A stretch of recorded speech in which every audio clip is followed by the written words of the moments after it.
Looking through hundreds of pieces of Ravnica-themed artwork, you'll eventually come across the card Agency Coroner.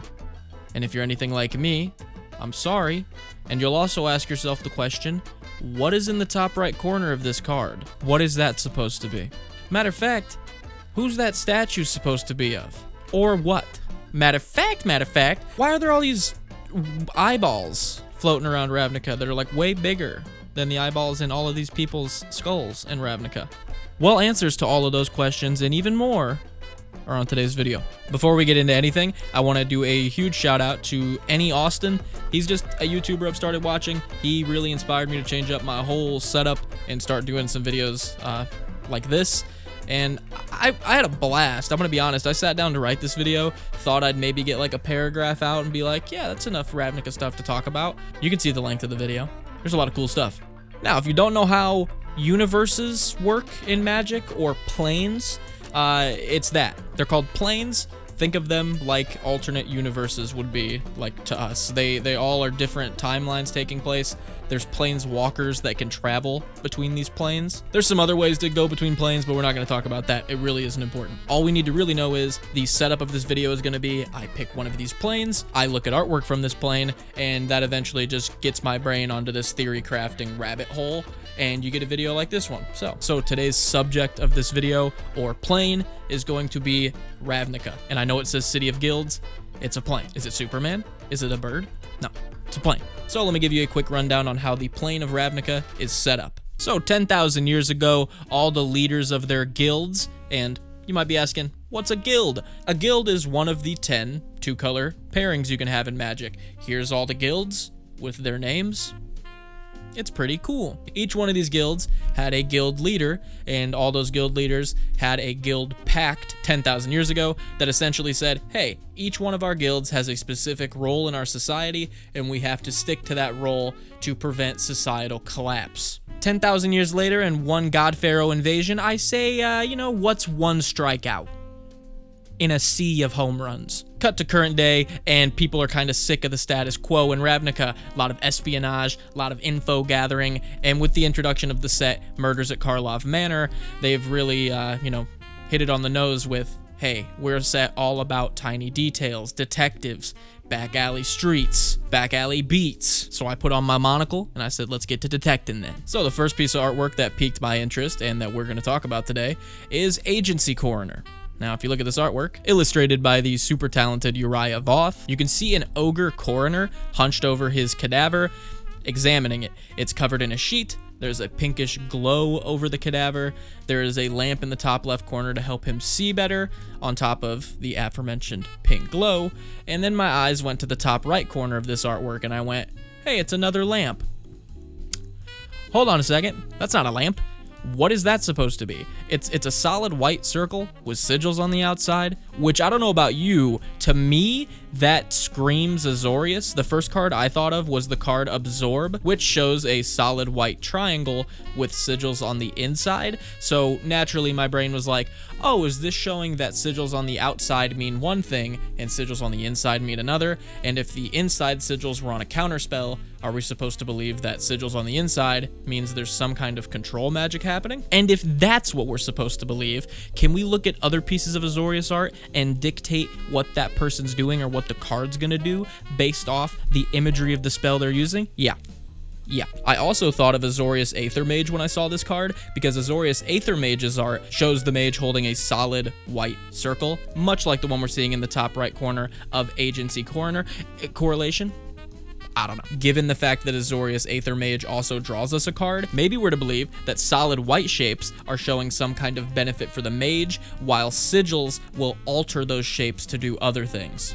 Putting them on the inside of that shape will be control, putting them on the outside, not sure yet. Let's look at Render Silent. Render Silent is a straight up counter spell. It's a control spell, which means the spell the person in the art has to be using has to be some kind of control magic, but it's made out of solid runes. There's no like solid colored shape there, you know what I mean? It's making a shape, but there's no like shape that's being altered by runes. It's runes just making the shape, which kind of put a wrench in my whole theory here. Or did it? If we look at Render Silent, it does something else. It also makes that player unable to cast any more spells for the rest of the turn. So that card, through and through, is a control spell being cast in the art. Looking back at Absorb, it also does something else. It gains us 3 life. So that kind of retextualizes all this. Maybe a solid shape dictates some kind of benefit for the user, while runes are what is showing the control magic being used. This is interesting. This would also track with the card Accumulate Knowledge's art, which is all about accumulating knowledge, clearly by the name, but the artwork depicts a ton of solid shapes swirling around this guy, adding to the theory that solid shapes are depicting some kind of benefit or knowledge for the one using them. So, runes mean control, solid shapes mean benefits. How you alter those two together dictates different outcomes of the spells. Case closed? Nah, there's more. It also seems that you can put runes and glyphs onto physical things, and then those physical things will grant physical bonuses to the ones that use them. For example, Righteous Authority's art shows someone wearing armor. That armor has runes and glyphs all over it, and that result is that person getting more strong, I guess you'd say, more power, more toughness for the amount of knowledge that person has. While you've got other cards like Ascended Law Mage, who shows like his ribbons off his robe have glyphs and sigils all over them, and seeing what the card does, all it really has is hexproof, so all we can really assume is that those glyphs are applying some kind of protection spell to the person. Now, this was all super cool. You can almost like come up with like a little Azorius spells rulebook and how they work just by what you're looking at in the artwork. But then I thought about a card in particular that almost ruined this whole theory, okay? Detention Sphere. If runes are control, then why is this solid shape clearly controlling the person that's stuck inside the sphere? I'd say that's control magic being used as well. And I'd be inclined to agree, except for the name of the card. I thought it was so interesting that the one card I could find that showed the solid shape that Azorius use, that we were assuming meant a benefit in knowledge most of the time for the one using it, is being shown as a straight up control spell being used. What's the deal? Well, look at the name. Detention Sphere. Look at the shapes in all of the spells we were talking about where the mage is getting a benefit. Those are all 2D shapes. You can like tell. That's 2D. That's not a 3D shape. That's a 2D shape in a 3D space. Very interesting. What does Detention Sphere do? It exiles target creature. So, our working theory is a solid 2D shape depicts some kind of knowledge gathering spell or beneficial spell for the one using it or the one it's being used on. Runes and glyphs, when used alone, depict a control spell, while runes and glyphs attached to physical objects depict some kind of benefit or buff to the person using that physical object. And finally, a 3D solid spell shows permanent removal from the plane, as shown in Detention Sphere. I mean, come on. So let's loop on back to Agency Coroner's art, take a look at that top right corner, and see if we can apply what we've learned, or at least our theory, and see if we can get a better idea of what's going on there. In the art, our blue spell in the corner is 2D, which, by our logic, it is some kind of benefit for the one using it. Most of the time, that benefit is drawing cards. Drawing cards means knowledge in the world of magic, so we can assume that it's some kind of benefit of knowledge for the one using it or the one it's being used on. The runes surrounding it would mean that there's some kind of control aspect, but harkening back to Absorb, since the runes aren't inside, I wouldn't say it's a controlling aspect in the means of shutting a spell down or removing something. I would say it's some kind of other control. And the fact that it is in the top right corner and it's kind of looming over the ogre's shoulder led me to this mysterious orb in the corner being 2 possibilities. Possibility 1. This is essentially the equivalent of an Azorius spy camera. You can have one wherever you are, one you put somewhere else, and when you look through that, you can see through the other one. Possibility 2. This is a protection ward that's being put on the body being worked on to prevent outside people from interfering with the ogre, while also preventing the coroner themselves from, maybe stealing anything from the body, doing anything shisty like that. Now, like I said, is this fact? No, I can already see you typing. But Nick, Sphinx's Revelation gains you life and draws you cards, and all I can see happening on that one is runes. Honestly, that's fine. That's what the point of this series is. But that's not the end of our first rabbit hole. When I was looking through more Azorius art, I came across Ezreem. Ezreem who? Ezreem, Agency Chief. Wait a second. Wait. Agency. Well, that must be who the coroner's working for, huh? And wouldn't you know it, in Ezreem's artwork, there are a ton of these solid, circular runes all around him, which I can only assume leans into our spy camera theory, where he just has hands all over Ravnica.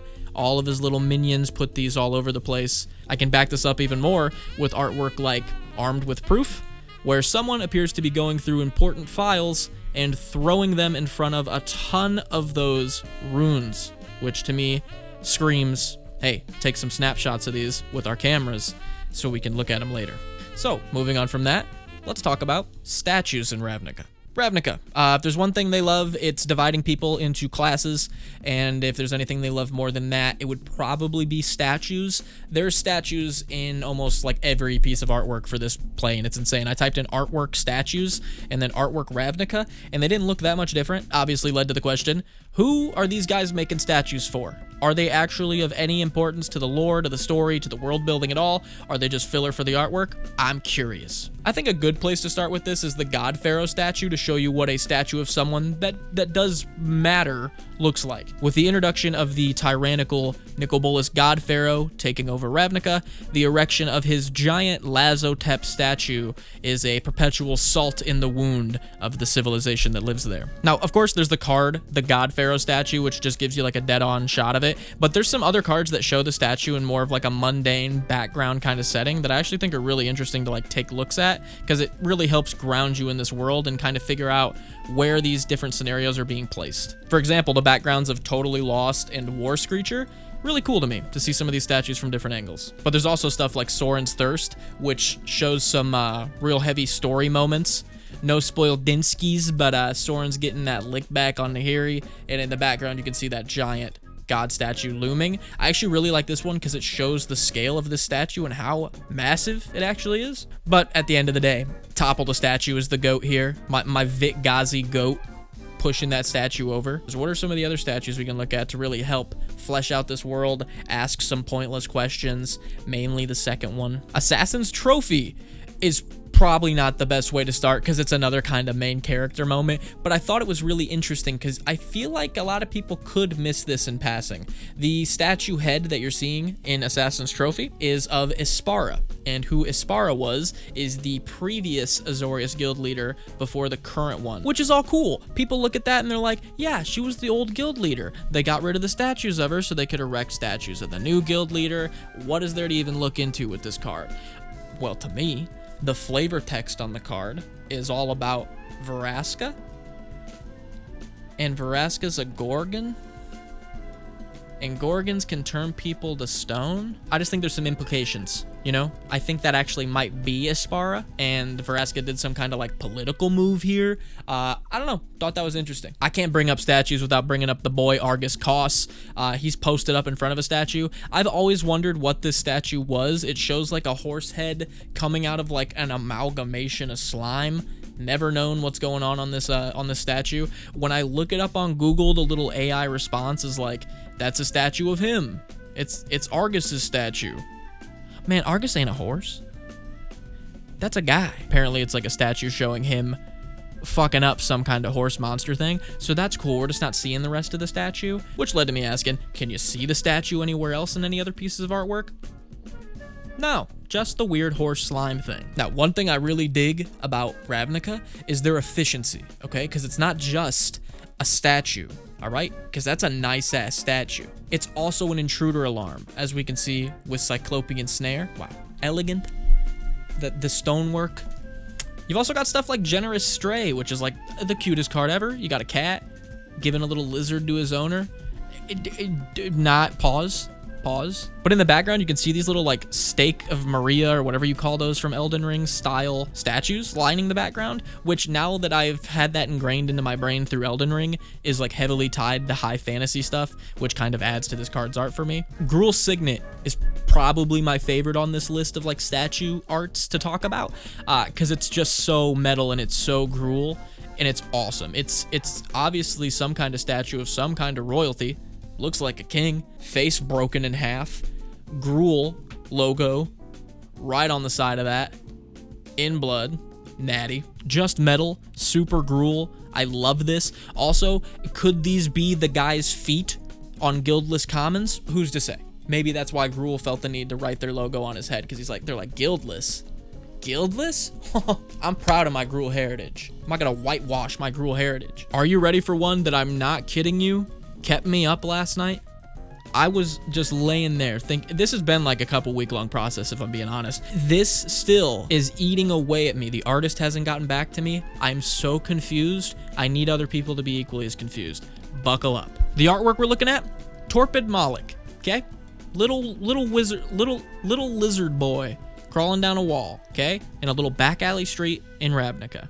Look at that little statue. Who's that statue supposed to be of? I thought it kind of looked like a Ghost Council member because like they always wear the robes and stuff. But no, the Ghost Council's made of like a ton of people, and like why would they just like specifically be like that guy? And I also like can't see anybody in the Ghost Council artwork that really looks like this guy. I thought it might have been like a Vidalcan, but like they're tall and skinny, and this guy looks kind of short and stout in my opinion. So that's not what these are. I thought it was like a monk for a little bit, but if you type in art Ravnica and then art monk, there aren't any monks in Ravnica, I guess. And here's the real shocking part. None of this is why I can't sleep. None of this is the reason that I was confused about this artwork. None of this. Are you ready for the bomb? That makes no sense at all. Over 15 years later, okay, when we went back to Ravnica, there was just a random common, might have been an uncommon, named Vengeful Creeper. Go ahead and give that artwork a gander. It's the exact same statue.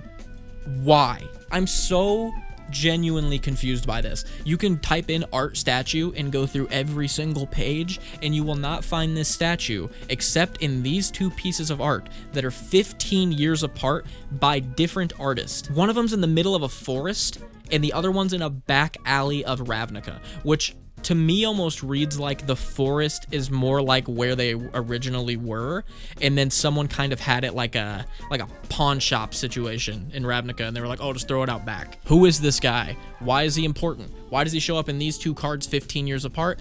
I can't answer any of that. The artist hasn't gotten back to me, so I can't answer any of that. By the way, do not flood that artist with messages or anything. Maybe send him the video. Now you have that in your brain as well. Let's move on. A quick stop at this artwork for Hollowed Fountain, and we can see the depiction of whoever that is in the statue in the center of the fountain is hitting what looks eerily similar to a JoJo pose, which is awesome. Mad props to that guy. Moving on to the artwork for Wild Beastmaster. I've always really liked this artwork. You can just tell there's like a ton of stuff going on around her, that there's like an overrun of animals around her, with only showing like a couple of bears in the foreground and some like blurry fur in the back.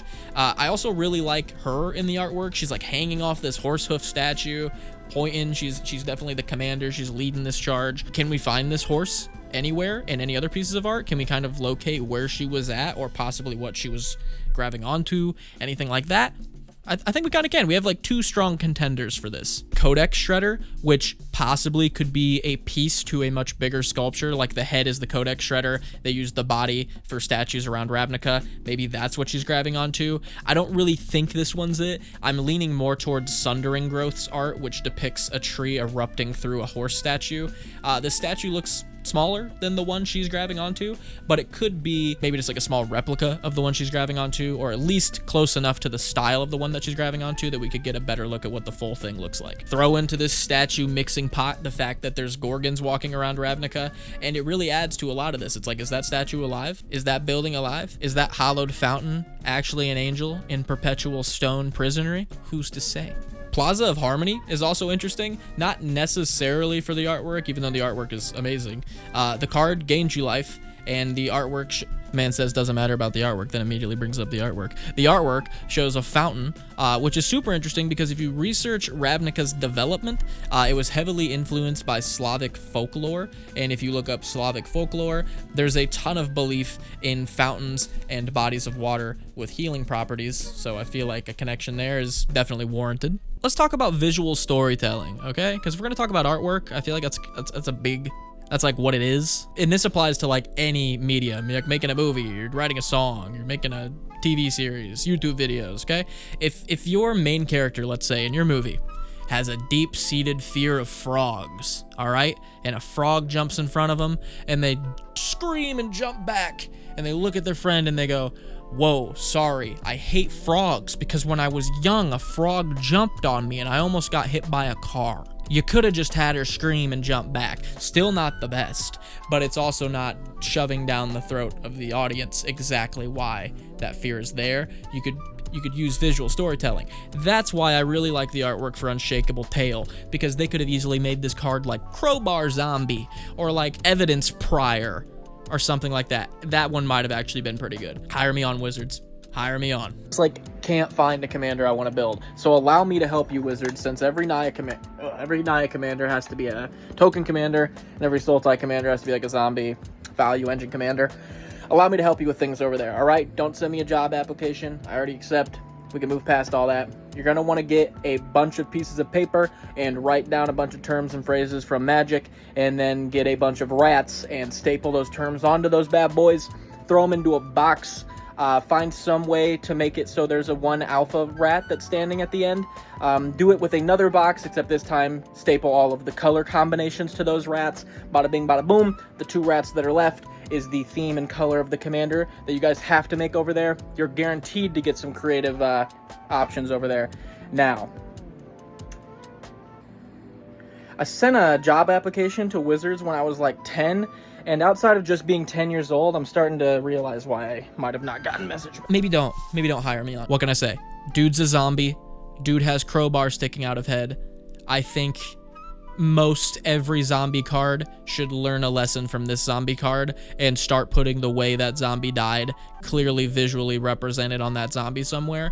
I just think that's cool. I think that's nice. Agency Coroner did the same thing. The body he's working on has a pipe sticking out of his head, and the flavor text says, I don't really need to know cause of death.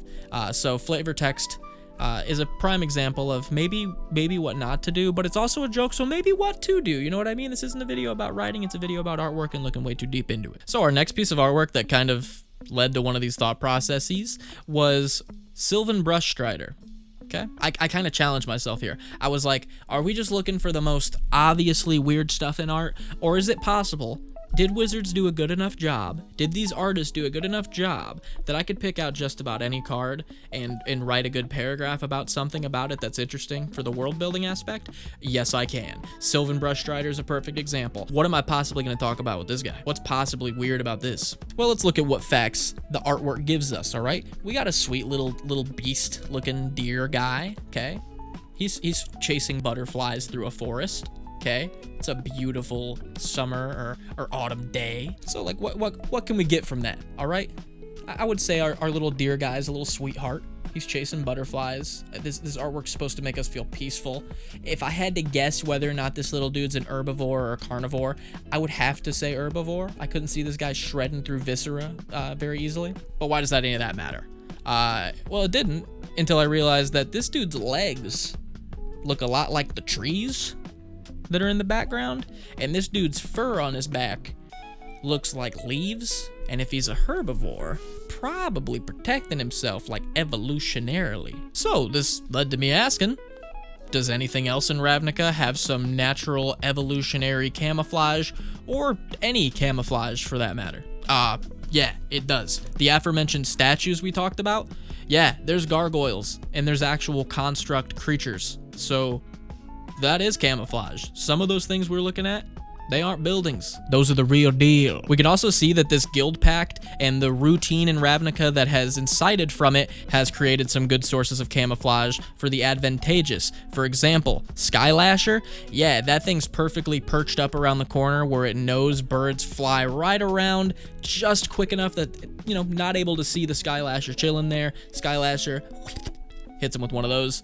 Yeah, routine can really be the killer of some of these, well, specifically birds, because we've also got Trestle Troll, which kind of hides in the underside of a bridge and then eats birds that fly underneath that bridge. So birds really aren't lucking out in Ravnica. Nah, I'm not going to talk about birds. Or maybe sometimes just being small enough is enough to hide in Ravnica, as seen in stuff like Doorkeeper, who, just little tiny guy just hides up on the corner of a door with a spear. If you do see him, he's got the spear, but you're probably not going to see him. Hiding definitely seems to be a theme on Ravnica, with secret passages and camouflage everywhere. The most blatant show of this tendency to want to hide one's identity is on the actual spells that these Ravnican wizards use on themselves. Quick Change shows a mage slipping in and out of what looks like different skin suits to just pretend to be someone else, which definitely adds to this. You got cards like Rogue's Passage, which are just showing backstreet alleys that only certain people know about, so you don't have to deal with people, so you could sneak behind certain groups of people, maybe exchange information without the agency's eyes everywhere. Identity and hiding that identity is clearly a theme in Ravnica, because if you're truly who you are and you show that to other people, and more importantly, tell that to other people, then a lot of truth slips out. And if that truth slips out, there's going to be plenty of cameras around to gather that up, plenty of operatives around to gather it up if the cameras aren't working. And at the end of the day, if you throw out any of this information, it just ends up with the Golgari. So really, it is just a trickle-down effect of information at Ravnica, with what appears to start with the Azorius. But that's nothing compared to our next piece of art, which I believe has uncovered an extremely gruesome theory in Ravnica that I don't think a lot of artists maybe even intended, if I'm being honest. But the facts are a little damning. Let's take a look at Ocular Halo. The artwork shows a guy posted up, probably guarding something, and he's surrounded by eyeballs. What the card does is gives the creature that it's enchanted to vigilance, and also like allows you to draw a card in some way. I think you like dump mana into it to draw a card, or when it enters you draw a card, something like that, which is all fine and good. The obvious question is like, where are these eyes coming from? Is it just like a representation of a spell? I think that's what a lot of people would just like assume and move on, but not I assumed something different. We can also see on Spike Feeder Quill, I might be getting that first part wrong, cards on the screen, that a giant eye is being used inside of a quill, and the card lets you pay life to draw cards. So 2 cards affiliated with drawing cards also have depictions of like hyper realistic round eyes in them, and this is important to me to make that distinction, because if you look at like anything else in Magic, even the guy that's in Ocular Halo, look at those tiny little eyes in his skull. Okay, that's not what's floating around him. Look at the hand on the quill. All right, that might be the person's eye that's in the quill, but it's still kind of a big eye. Eyes everywhere. Let's look at that. The artwork for Eyes Everywhere shows a ton of those same giant, perfectly round eyes everywhere. These big, giant, round eyes aren't the normal size of a lot of eyes that you're gonna find on Ravnica. Except you can find this size of eye on Ravnica. And what if I told you that the creature that eye is found on can multiply infinitely? And what if I told you that the multiplication process is heavily associated with drawing cards, much like our Quill and much like our Ocular Halo? If you haven't already guessed it already, the homunculus of Ravnica are very interesting. If you don't know what a homunculus is, in Ravnica terms, they are a man-made thing that will do anything for that man, okay? As you can see in this flavor text, they're just smart enough to do what you want them to do, but just dumb enough to not ask why. That's weird. But also, you said, Nick, they infinitely multiply. What do you mean? Homunculus Horde. You can make infinite homunculus. And the implications of homunculus horde are that homunculuses can multiply and exponentially grow from other homunculuses. Now that seems like a lot of homunculus. That seems like a lot. Like an overpopulation amount. I'm willing to wager, and I would say it's probably the Dimir if I had to guess. 1, because the Quill is a Dimir card, and I think it works for this theory. And 2, Dimir seems like the exact type of guild that would do this, being some sneaky underground assassins and operators, and Lazav chilling down there, the shapeshifter that knows all about different body parts and attaching them to different things and becoming different things. I think it's right up Dimir's alley to start a homunculus body farm and then use their eyes to start, I don't know, maybe equipping the government with some armor that helps them stay on alert even if they fall asleep. But hey, that's just a theory. A magic theory. Sorry, I'm really sorry. But yeah, with that brings us to the end of this video, uncovering some of Ravnica's darkest corners, alleyways, and asking myself, probably tonight again, where in the fuck did this statue come from? And why is it important? And why is it 15 years apart? And why is it only on 2 pieces of artwork?